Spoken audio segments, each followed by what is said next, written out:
시작합니다. 사도행전 1장. 자, 이제 저를 보세요. 이 사도행전은 누가복음의 후편이야. 그러니까 누가복음은 누가 썼어요? 누가가 썼어요.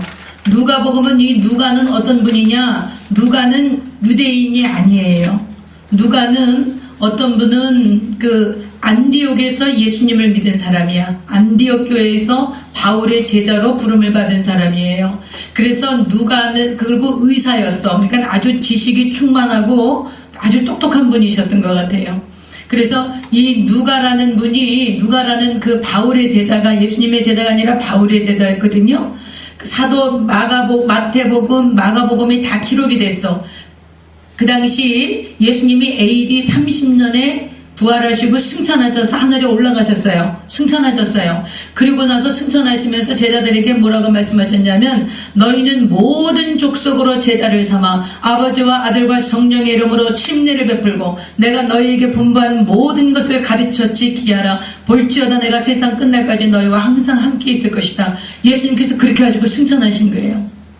그래서 그런 예수님이 부활하시고 승천하신 이후에 예수님이 맡기신 사명, 그게 뭐야? 모든 족속으로 제자를 삼는 거예요. 아버지와 아들과 성령의 이름으로 침례를 주는 거예요. 그리고 그 가르친 것을 지키게 하는 거야. 이 사명을 제자를 삼아서 이것을 지키게 하는 이것을 제자들이 감당을 해야 되는 거예요. 그것을 이제 이 감당을 하는 것을 어떻게 감당하는가? 그 후편을 쓴 게 사도행전인 거야. 그래서 여러분은 누가복음을 보면 누가가 누가복음을 기록할 때 AD 62년에서 63년도 정도 되는 거예요. 그러니까 그 당시는 어떤 해였냐면은 사도 바울이 로마에 가서 가택연금을 당한 거야. 이 누가는 계속해서 사도 바울하고 함께 사역을 했어요. 2차 선교여행부터 같이 따라다녔는데 같이 따라다니다가 이제 사도 바울이 가택연금을 당하니까 할 일이 없지 자기가. 그래서 그때 이 누가복음을 써야 되겠다라고 생각을 한 거야. 왜 그랬냐? 그 당시에 마태복음, 마가복음이 있었고요. 또 여러 가지 복음서가 많이 나와 있었어요. 그러나 그 복음서들이 정확하지 않은 것 같아. 아주 그 정확하지 않은 복음서들도 많이 있었어. 마태복음, 마가복음만 있었던 게 아니라 많은 사람들이 예수님의 말씀을 적은 복음서를 썼다고.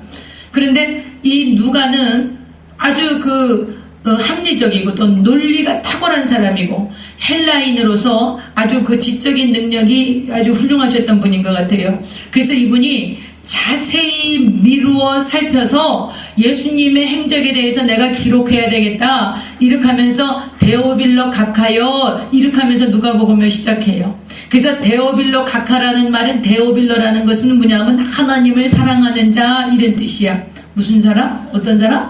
하나님을 사랑하는 자. 그러니까 우리가 하나님을 사랑하는 자라면 예수 믿는 사람은 다 하나님을 사랑하지요. 그러니까 일반적인 사람들을 얘기하는 게 아닐까 이렇게 생각했지만 누가복음에 보면 데오빌로 각하여 이런 거 보니까 아주 이 데오빌로라는 하나님의 사랑하는다라고 하는 이 이름을 가진 이분이 로마의 아주 유력한 그런 지도자급에 있었던 분이 아닌가. 근데 이분이 예수님을 영접한 거예요. 그러니까 이분에게 예수님에 대해서 자세히 미루어 살펴서 예수님의 복음 사역을 예수님의 사역을 쭉 기록해서 이 데오빌로 각하에게 설명을 해주려고 쓴 책이 누가복음이었어요. 그래서 누가복음을 보면 여러분 다른 복음서에는 없는 아주 많은 내용들이 자세하게 기록이 되어 있어요. 그래서 예수님의 족보가 하나님까지 올라가. 그리고 세례 요한이 어떻게 태어났는가, 세례 요한하고 예수님하고는 어떤 관계인가, 이런 것들이 자세하게 미루어 살펴진 거예요. 그 다음에 부자와 나사로 이야기, 이런 이야기들, 아주 많은 다른 복음서에 없는 말씀들을 아주 이 의사였던 누가는 자세하게 미루어 살펴서 누가복음을 기록하지요. 그 다음에 누가복음을 기록한 다음에 그 다음에 누가복음에 이어서 이제 누가복음의 마지막이 뭐겠어요? 예수님이 부활하셔서 성령 받으라 그러는 거예요. 예수님 부활하신 다음에 제자들에게 나타나셨지요. 부활하시고 제자들에게 나타나셔서 뭐라고 말씀하셨어요? 평안하냐? 이렇게 물어보셨어요. 뭐 어떡하라고? 평안하냐? 왜 평안하냐고 물어봐요. 평안하지 않으니까. 왜 제자들이 평안하지 않아요? 예수님이 십자가 예수님 따라다니는데 너무 좋았단 말이야. 푸른 꿈을 꾸면서 예수님 따라다녔다고요. 예수님 따라다니면서 정말 예수님이 왕이 되셔서 자기네들도 한 자리씩 할 거라고 생각하고 따라다녔거든. 근데 예수님이 처참하게 십자가에 못 박혀 죽으셨으니까 아이고 이제 우리도 잡아가는 거 아닐까? 우리도 저렇게 비참하게 죽는 거 아닐까? 이런 생각으로 제자들의 마음이 너무나 심란했어요. 그리고 예수님이 딱 부활하셔서 탁 나타나신 거예요. 부활하시고 나서 그날 저녁에 예수님이 나타나셔서 제일 처음에 뭐라 그러냐? 평안하냐? 평안하거라. 이렇게 말씀을 하시고 뭐라고 말씀하시냐면 성령 받아라 이렇게 얘기하세요. 뭐라고 말씀하세요? 성령을 받아라 이렇게 얘기하죠. 그렇게 하면서 누가복음이 끝이 나요. 그랬으면 이제 성령 받으라 그랬으면 이제 그 다음에 어떻게 될 거냐? 그 이야기를 사도행전에 계속 이어가고 있는 거야. 그러니까 여러분이 사도행전을 읽으려면 그 앞에 뭐를 읽어야 돼? 누가복음을 알아야 돼. 할렐루야. 그래서 누가복음과 사도행전은 누가 쓴 거예요? 누가가 쓴 거예요. 이분은 어떤 분이에요? 의사예요. 유대인이에요? 유대인 아니에요. 헬라인이에요.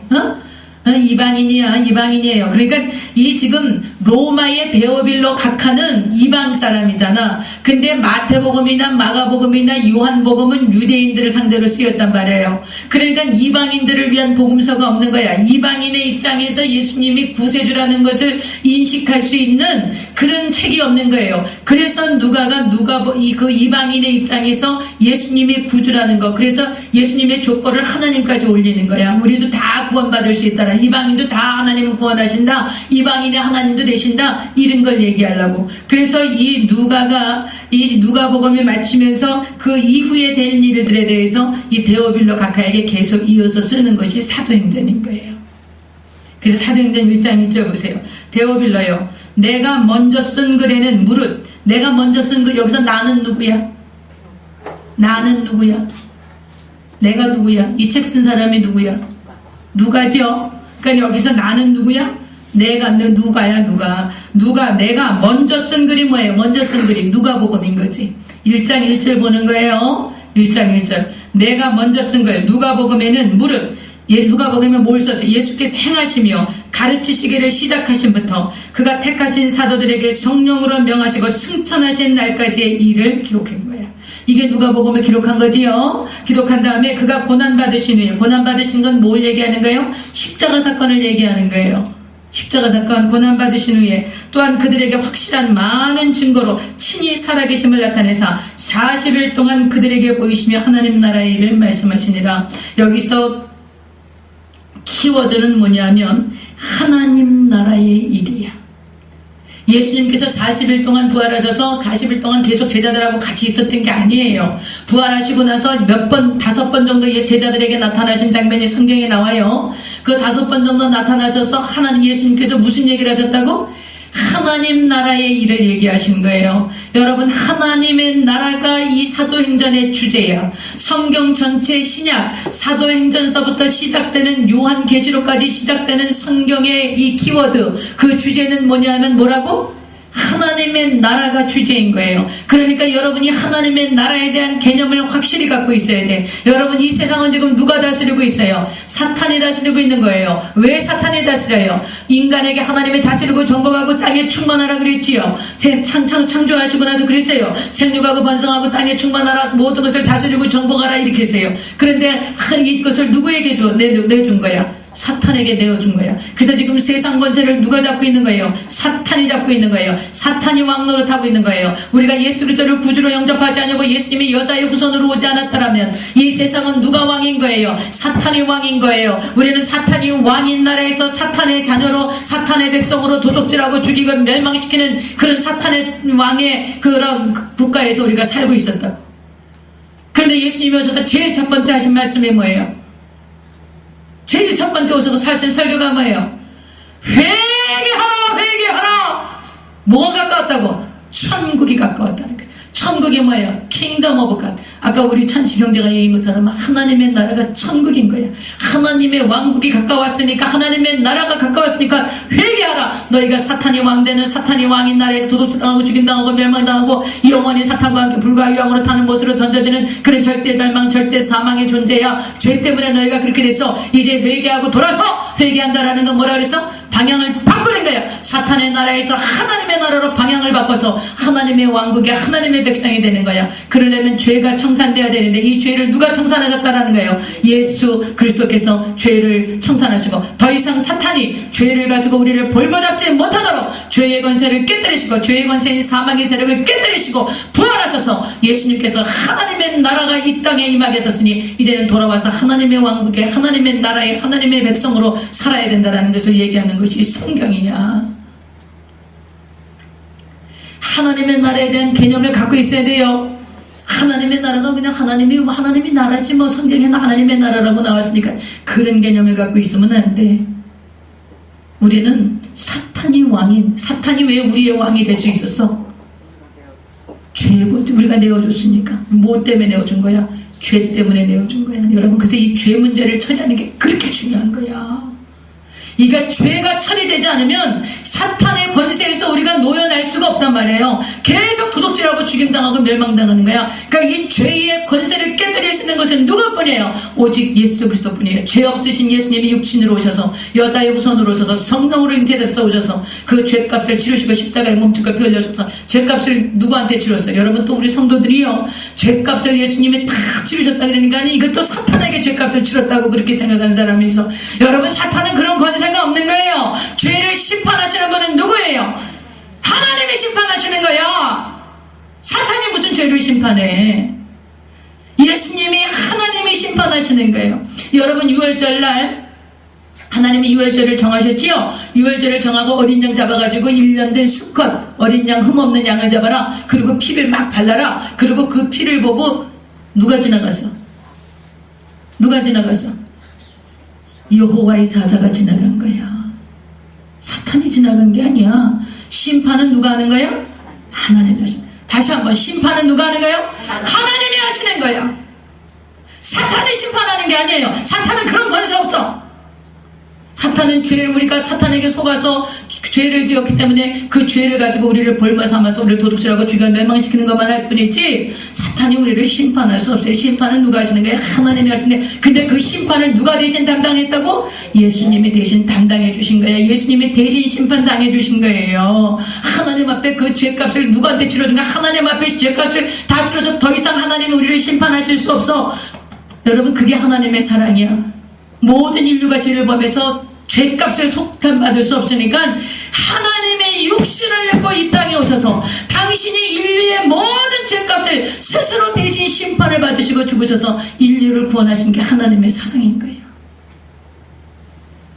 그래서 여러분, 하나님 나라의 일을 선포하게 하신 거예요. 지금 우리가 뭘 해야 되겠어요? 여러분, 2019년 새해를 맞이했어. 여러분, 우리가 뭘 해야 될까? 여러분, 집 넓혀가는 거네. 아이고, 올해는 내가 아파트도 넓혀가고요. 아이고, 내가 올해는 모두 해가지고요. 이렇게 해갖고 경제적인 부흥도 이루고요. 이래가지고 뭐 내가 잘 먹고 잘 살고 우리 집이 형통하고 복받아가지고 내가 막 이래야 되겠다. 여러분, 그거 꿈꿔요? 여러분, 그거 다 없어져. 그리고 그게 이루어진다면 그 다음엔 또 여러분, 그런 것이 없어야 된다는 게 아니에요. 제가 늘 말씀드리지만 여러분이 무엇을 먹을까, 무엇을 마실까, 무엇을 입을까, 그것이 필요하지 않다라는 게 아니에요. 예수님은 분명히 그것이 필요하다고 말씀하세요. 그러나 그것보다 그것은 덤으로 주시는 거야. 그의 나라와 의를 먼저 구하면 하나님이 그 덤으로 주신다라 그러신 거예요. 그런 것 하나님이 더해서 주실 거야. 그러니까 그런 거 걱정하지 말라 그러시는 거예요. 그럼 하나님의 나라를 구하는 게 뭐겠어요? 하나님의 의를 구하는 게 뭐겠어요? 그것을 올해 여러분이 꿈을 가지시라고. 여러분, 내가 하나님의 나라를 꿈꾸기 원해요. 하나님의 꿈을 꾸기 원해요. 여러분, 하나님의 꿈이 뭐겠어요? 하나님의 나라가 이 땅에 임하시는 거예요. 예수님이 그렇게 가르쳐 주셨죠? 하늘에 계신 우리 아버지의 이름이 거룩히 여김을 받으시옵소서. 아버지의 나라가 임하시옵소서. 아버지의 뜻이 하늘에서 이루어진 것처럼 이 땅에서도 이루어지시옵소서. 아버지의 나라가 임하시라는 거예요. 예수님이 그런 기도하신 거예요. 여러분과 저의 기도가 되셔야 되는 거예요.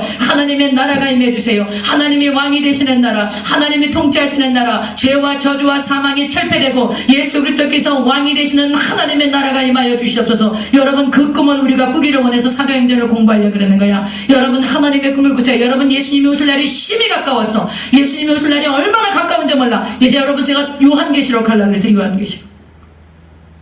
예수님 오실 때가 너무 가깝고 국제정세 돌아가는 게 이게 심상치가 않아. 지금 이스라엘이 제3성전을 세우려고 지금 이미 뭐 번제단을 세워서 번제물을 드렸다 그러고 제3성전 세운다 그러고 막 이래요. 여러분 이게 계시록에 보면 제 성전이 나와. 지금 성전 없어요. 이스라엘에 성전이 없는데 계시록에 보면 성전이 나와. 성전을 이렇게 측량하라 그런 말씀이 나와. 그럼 성전이 세워졌다라는 얘기죠.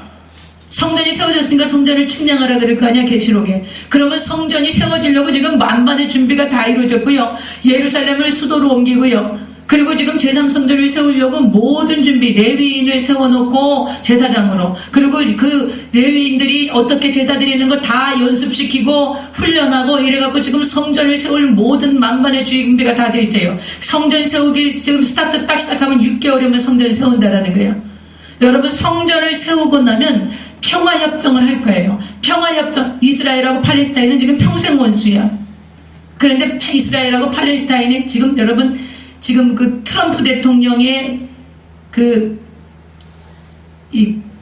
그거 뭐라 그래? 대통령 되기 전에 공약하는 거죠. 공약하는 게 이스라엘하고 팔레스타인 평화협정을 맺어주겠다고 공약을 했어.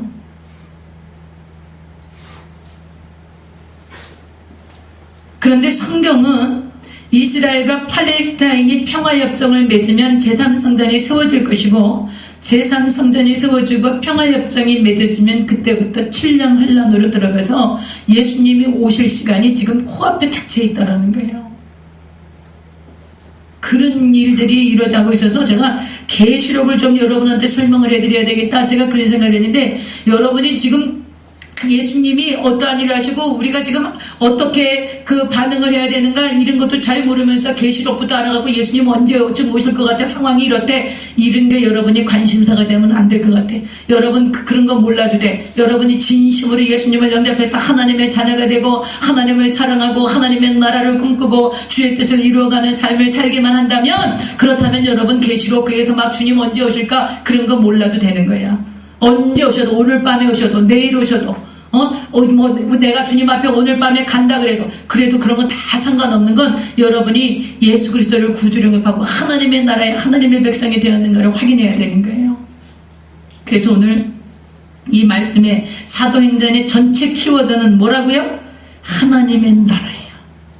하나님의 나라가 이 땅에 임하시기를. 예수님께서 제자들이 이 땅에 계시면서 내가 너희가 모든 족속으로 제자를 삼으라 그러고 그렇게 모든 제자들 아버지와 아들과 성령으로 침례를 베풀고 내가 너에게 분반 모든 것을 가르쳐 지키게 하라. 볼지어다 내가 세상 끝날까지 너희와 항상 함께 있을 것이다. 이 얘기를 누구한테 하셨어요? 예수님이 제자들에게 하신 거예요. 12제자들에게 예수님이 그 얘기를 하셨어요. 제자들이 다 두려워 떨었지요. 어떻게 그렇게 복음을 전할 수가 있겠을까? 어떻게 주님이 하신 일들을 그렇게 주님이 말씀하신 것들을 이룰 수 있을까? 그거를 우리는 할 수 없다. 이렇게 생각하고 있었어요. 그럴 때 이것이 바로 이 하나님 나라의 그 사명, 하나님 나라의 그 사명을 예수님께서 어디에 주신 거예요? 교회에 주신 거예요.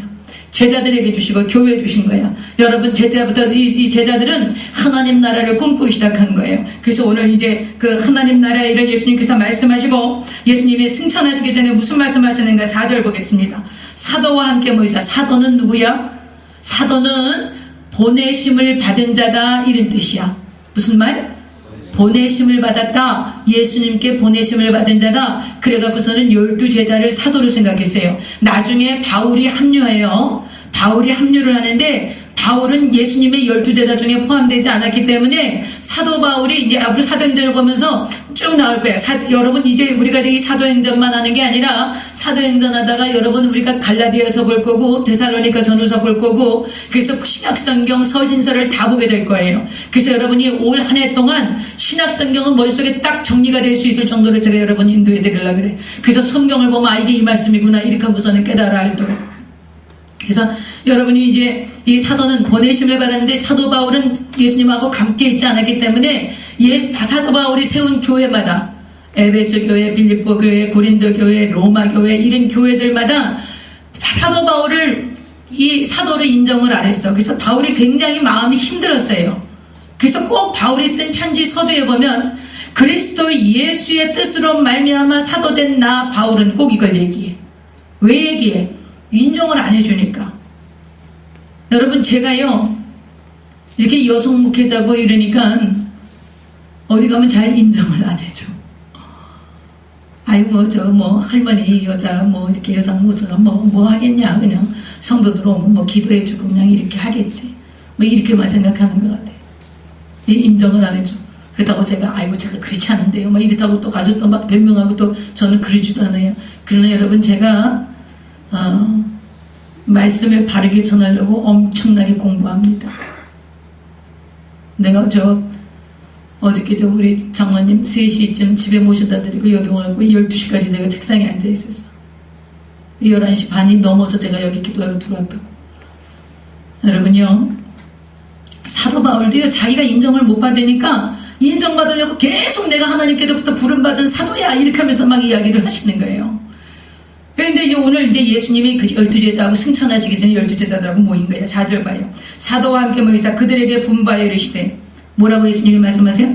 예루살렘을 떠나지 말고 내게서 들은 바 아버지께서 약속하신 것을 기다리라. 하나님 예수님이 말씀하신 거, 아버지가 약속하신 게 뭐예요? 성령이야. 아직 성령이 제자들에게 임하지 않았어. 그래서 요한은 물로 세례를 베풀었으나 너희는 몇 날이 못돼요. 뭘로 세례 받는다고? 성령으로 세례를 받는다 그랬어.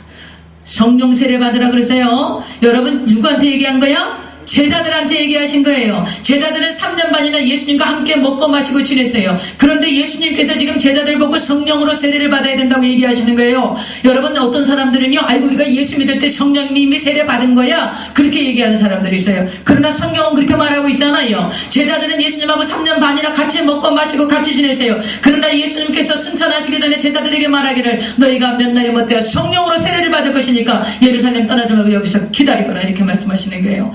저와 여러분이 성령 세례 받아야 하는 이유를 아시겠어요? 여러분과 내가 예수님 믿고 구주를 영접하고 하나님의 자녀에서 신앙생활 해요. 교회 다녀요. 봉사도 해요. 헌신도 해요. 예수님이 하셨던 말씀도 공부해요. 그러나 뭐를 안 받아 안 돼? 받지 않으면 안 돼? 성령으로 세례 받지 않으면 안 되는 거예요. 제자들에게 성령으로 세례 받으라고 말씀하신 주님께서는 지금 이 시대에 여러분과 저에게도 성령으로 세례를 받으라고 말씀하시는 거예요. 그래서 여러분 반드시 성령 세례 받으셔야 돼. 오늘 이 본문을 통해서 여러분이 기억하셔야 될 것은 하나님의 나라를 기억하세요. 성령 세례 받아야 되는 것을 기억하세요. 성령 세례 받아야 돼. 성령 세례 주시도록 기도하세요. 하나님 내게 성령으로 세례하여 주시옵소서. 그렇게 여러분이 기도하셔야 돼. 그 다음에 6절 봐요. 그들이 모였을 때 예수께 여쭈어야 돼. 그들이 누구야? 제자들. 제자들이 모였을 때에 예수님께 뭐라고 물어보냐면, 주께서 이스라엘 나라를 회복하심이 이때니까. 이스라엘 나라를 왜 회복해야 돼? 지금 로마의 속국이잖아. 로마의 속국이니까 우리나라 해방이 언제 되는 거예요, 예수님? 그렇게 물어보는 거예요. 그랬더니 예수님이 뭐라고 말씀하시냐? 때와 시기는 아버지께서 자기의 권한을 주셨으니 너희가 알 게 아니야. 기다리지 마라. 하나님이 하실 거야, 그거는. 그러나 오직 성령이 너희에게 임하시면, 우리 다 같이 읽어요. 시작. 오직 성령이 너희에게 임하시면 너희가 권능을 받고 예루살렘과 온 유대와 사마리아와 땅끝까지 이르러 내 증인이 되리라 하시니라. 이스라엘 나라를 회복하는 게 문제가 아니야. 너희가 지금 이스라엘 나라가 로마의 속국으로부터 벗어나는 게 문제가 아니고, 너희가 지금 성령 받고 권능을 받아서 예루살렘부터 시작해. 그래서 예루살렘 주변의 모든 유대 나라, 그리고 유대를 지나면 사마리아 땅이야. 사마리아에 지나서 땅끝까지 너희가 내 증인이 돼야 돼. 증인이라는 것은 무슨 뜻이냐? 순교자라는 뜻이야. 순교자. 복음을 위해서 증인돼서 예수님을 증거하기 위해서 순교하는 사람들이 증인인 거예요. 순교자라는 뜻이에요. 예수님의 12제자가 다 순교했지요. 다 순교했어요. 가룟 유다 대신에 나중에 마띠아라고 하는 제자를 뽑아요. 그래서 다 순교하는 얘기가 나오는 거예요. 그리고 나서 예수님이 승천하시는 거예요. 승천하시는 장면 봐요. 9절 봐요. 이 말씀을 마치시고 그들이 보는 데 올려져 가시니 구름이 그를 가리어 보이지 않게 하더라. 예수님 올라가시는 거 사람들이 봤어요? 못 봤어요? 봤지요? 예수님 올라가시고 말씀하시면 예수님이 둥둥둥둥둥둥 올라가시는 거예요. 근데 그 나중에 구름이 확 그래갖고 안 보이는 거예요.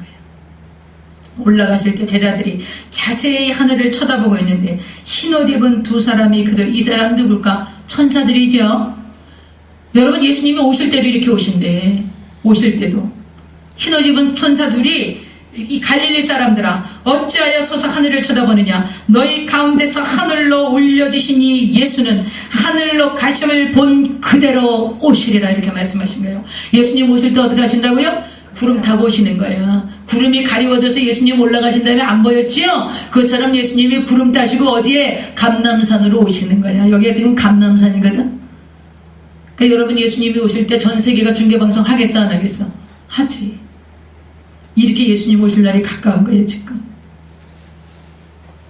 자, 그래서 이제 제자들이 감람원이라 하는 산에서부터 다시 예루살렘으로 돌아오는 거예요. 감람산과 예루살렘은 이 기드론 골짜기라는 골짜기를 지나서 있었어. 그래서 하여튼 감람산에서 예루살렘에 돌아오니까 아주 안식일에 가기 알맞은. 여러분 안식일에는 1km밖에 못 가는 거예요. 그러니까 감람산에서 이 예루살렘이 그만큼 가까워서요. 기드론 골짜기만 지나가면 돼요. 그래서 여기 가니까 그 예루살렘에 다락방이 있어서 그게 아마 마가가 살던 다락방인 것 같아요. 거기에 베드로, 요한, 야고보, 안드레와 빌립, 도마, 바돌로메, 마테와 및 알페오의 아들 야고보, 셀로디 시몬, 야고보의 아들 유다가 다 거기에 있어. 여자들과 예수의 어머니 마리아와 예수의 아우들과. 여러분 예수님의 아우들이 있었어요. 예수님의 아우들. 마리아가 예수님 말고 요셉과 결혼해서 낳은 아이들이 있었어요. 예수님의 동생들이. 그래서 예수님은 영원한 동정녀가 아니야. 영원한 동정녀라고 그러죠? 누가 그래요? 로마 가톨릭이 그러는 거예요. 로마 가톨릭이요. 마리아를 영원한 동정녀래. 영원한 동정녀 마저 틀려. 예수님의 아우들이 있었어. 육체의 아버지인 요셉과 결혼해서 낳은 예수님의 동생들이 있었어요. 동정녀가 아니, 영원한 동정녀가 아니에요. 예수님 낳을 그때까지만 동정녀였어요. 그래서 이 로마 가톨릭은 너무 엉터리야. 10계명도 틀려요. 2계명이 없어. 우상에게 절하지 마라. 우상 만들지 말고 절하지 마라. 이게 없어. 왜 그래? 순전히 우상단지들이니까 다. 그리고 다 그 우상단지에 가서 기도하고 절하니까. 그 계명을 아예 없애버리면 성경을 변개한 거예요. 여러분 로마 가톨릭은 굉장히 심각한 거대한 이단입니다. 그 다음에 이제 그 마리아의 같이 예수님의 12사도들하고 그 다음에 여자들이 그 예수님의 돌아가서 갈 때도 막달라 마리아가 가서 예수님 무덤에 가서 예수님 부활 경험했지요. 그런 것처럼 여성들이 예수님을 많이 따랐어요. 또 자기가 어렵게 살면서 죄인으로 살았다. 이거 죄인인 여자가 왔다. 그것은 창녀를 얘기하는 거야. 생계형 창녀야. 그 당시에 생계형 창녀로 살아가면서 예수님께 옥합을 깨뜨렸던 그런 여인들. 그래서 많은 여인들이 예수님을 따랐어요. 그런 여자들과 예수의 어머니 마리아와 예수님의 아우들과 더불어 마음을 같이하여 오로지 기도에 힘쓰더라. 어떻게 했다고? 기도에 힘썼어. 왜? 주님이 약속하신 거 기다리느라고. 주님이 약속하신 거 기다리려면 어떻게 하라는 거야? 기도에 힘쓰라는 거야. 기도에. 그러고 나서 15절서부터 보면은 유다가 어떻게 죽는가 그게 나와요. 유다가 어떻게 죽느냐. 여기 15절에 보면 모인 무리의 수가 약 120명이나 되더라. 120명이 마가의 다락방에 모였어요. 모여서 지금 기도하는 거야. 근데 이제 그러면 어떤 사람들은 그렇게 생각해. 아유 그럼 120명이 모여갖고 아침도 안 먹고 점심도 안 먹고 저녁도 안 먹고 계속 기도만 했다. 이렇게 생각하는 사람들이 있어요. 그렇지 않아요. 회의도 하고 밥도 먹고 이렇게 일상생활을 하면서 그러면서 모여서 기도한 거야. 할렐루야. 그래서 지금 여기 가룟 유다가 어떻게 죽었냐. 베드로가 제일 수석 제자가 된 거예요. 형제들아. 이 베드로가 얘기하는 거예요. 형제들아, 성령이 다윗의 입을 통하여 예수 잡내들의 길잡이가 된 유다를 가리켜 미리 말씀하신 성경이 응하였으니 마땅하도다. 이 사람은 본래 우리 수 가운데 참여하여 이 직무의 한 부분을 맡았던 자라. 이 직무의 한 부분이 뭐야? 복음 전하는 거. 그렇게 가룟 유다가 그랬지요. 그런데 이 사람이 불의의 삭스로 밭을 사고 후에 몸이 곤두박질하여 배가 타듯 창자가 다 흘러나오지라. 너무 비참하게 죽었지요. 이렇게 이 일이 예루살렘에 사는 모든 사람에게 알려져 그들의 말로는 그 밭을 아겔다마라는 이는 피밭이라는 뜻이다. 가룟 유다도 후회했어요. 베드로도 예수님을 막 저주하면서 부인했지요. 그러나 베드로는 회개하고 돌아섰어요. 가룟 유다는 회개하지 않았어. 돌아서지 않았어. 끝까지 자기 죄에 대해서 자기가 책임질 것 같이 자기가 책임지고 한다면서 자살해서 죽은 거예요. 여러분 회개하시길 바랍니다. 여러분 저를 봐봐요. 지난주에 우리 찬식이 형제가 그러더라고. 너무 이렇게 디테일하게 성경을 알아가고 이러니까 오히려 마음에 부담이 오는 게 있대.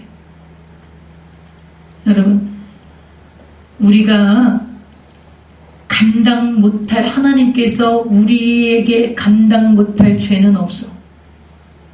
우리가 어떤 죄를 지어도, 어떤 상황에 있어도 하나님께 돌아오기만 하면 하나님은 우리를 용서하신다는 사실을 기억하세요. 기억하세요. 하나님의 사랑이 용서하지 못할 죄가 없다고. 근데 왜 용서 못 받는 거야? 안 돌아오니까. 여러분, 돌아온 탕자 아버지한테 재산 달라 그래. 이거는 아버지하고 인연을 끊겠다라는 거야. 유대인 사회에서 살아계신 아버지한테 재산 주시오 이러는 건 나는 이제 아버지하고 인연 끊습니다. 호적에서 파내세요. 이렇게 하고 자기 호적 파가지고 나온 거예요.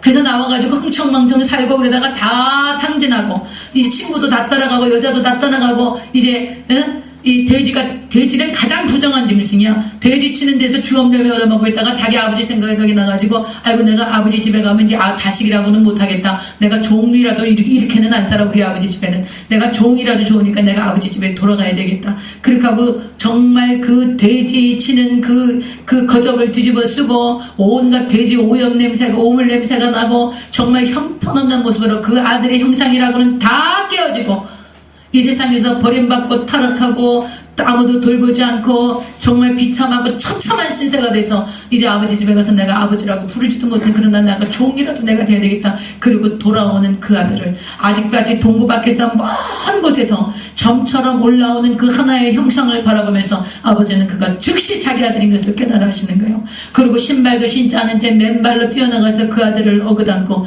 냄새 나는 거 괜찮아. 뭐 더러운 거 괜찮아. 그 냄새가 오히려 이 아버지에게는 향기인 거예요. 밤마다 문을 열어놓고 그 아들을 기다렸거든. 그런데 그 아들이 돌아왔으니 이제 아버지에게는 더 이상의 기쁨이 없는 거예요. 그래서 그 아들을 끌어안고 손에다 가락지를 끼운다는 건 다시 권유를 해보시는 거야. 이 아들은 내가 아버지한테 아들이라고 못해. 그런데 너 내 아들이야. 그리고 가락지 끼워 송아지 잡아서 잔치에 목욕시켜서 새 옷을 입히고 그리고 신발에 신을 신겨. 여러분, 노예들은 신을 신지 않아서 아들은 내가 아버지 집에 아들이라고 못해요. 난 노예로 갈 거예요. 그러고 신발 신지 않고 오는데 아버지가 신을 신기는 거예요. 넌 내 아들이야.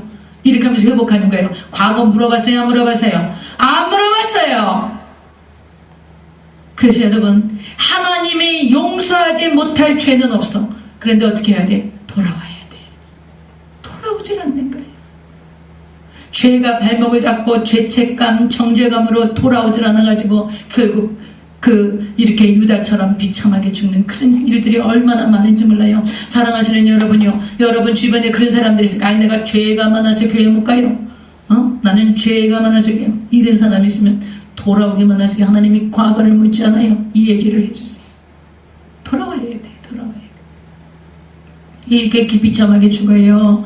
그러나 베드로는 예수님이 찾아오셨을 때 내가 나를 사랑하느냐고 3번 물으실 때 내가 감당을 못하고 주님께서 아십니다. 내 양을 치고 먹이라 그랬을 때 주님께 순종하고 요한이 이 베드로는 하나님의 회복을 경험하게 되는 것입니다. 그래서 22절 봐요. 22절. 항상 우리와 함께 다니던 사람 중에 하나를 세워 우리와 더불어 예수께서 부활하심을 증언할 사람이 되게 하여야 하리라. 이렇게 얘기하세요. 이제 유다가 죽었으니까 유다 대신에 12사도 중에 한 사람을 채워야 돼. 12사도 중에. 그래서 2사람을 추천하는 거예요. 누구냐? 바사바라고도 하고 별명은 유수도고 또 요셉과 마띠아라는 사람. 요셉과 마띠아라는 사람을 2사람을 놓고 아이고 어떤 사람을 사도의 반열에 집어넣을까? 이렇게 하고 이제 의논을 하는 거예요. 그러니까 이 사람을 어떻게 하는 게 좋을까? 그러다가 어떻게 해요? 제비를 뽑는 거예요. 여러분, 그래서 제비 뽑는 게 굉장히 하나님의 뜻일 때가 많아요. 그래서 교회에서도 제비 뽑는 경우가 많이 있어요.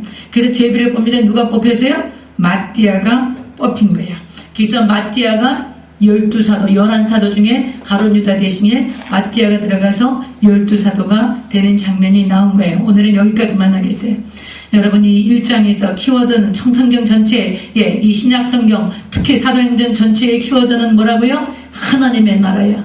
하나님이 이 땅에 하나님의 나라가 임하기를 원하시는 거예요. 하나님의 나라에는 이제 누가 왕이에요? 사탄이 왕이 있던 사탄의 왕국에서 우리가 하나님의 나라에 하나님이 왕이신 하나님의 나라로 옮겨지는 것은 죄가 청산되어져서 죄로 말미암아서 우리가 사탄에게 도둑당하고 죽임당하고 멸망되었지만 이 죄값을, 이 죄의 심판을 누가 담당하셨어요? 예수님이 대신 담당하시고 다 치르셨어. 누구한테 치르신 거야? 하나님께 치른 거예요. 하나님께 이 심판받은 거예요. 하나님께 심판받은 완벽하게 다 저지를 하시고, 그리고 나서 예수님을 믿기만 하면 우리가 하나님의 나라에 하나님의 자녀가 되는 권세를 주시고, 이제는 하나님의 왕국을 이 땅에 날아가는, 이 땅에 세워가는 거예요. 그래서 하나님의 나라를 세워가는 데 있어서 필수적인 게 있어. 뭘까? 성령 받아야 되는 거예요. 뭘 받아야 돼? 성령 받아야 되는 거예요. 여러분 봐봐봐. 우리 사람의 일도, 나중에 고린도전서에 보면 바울이 그런 말씀하세요.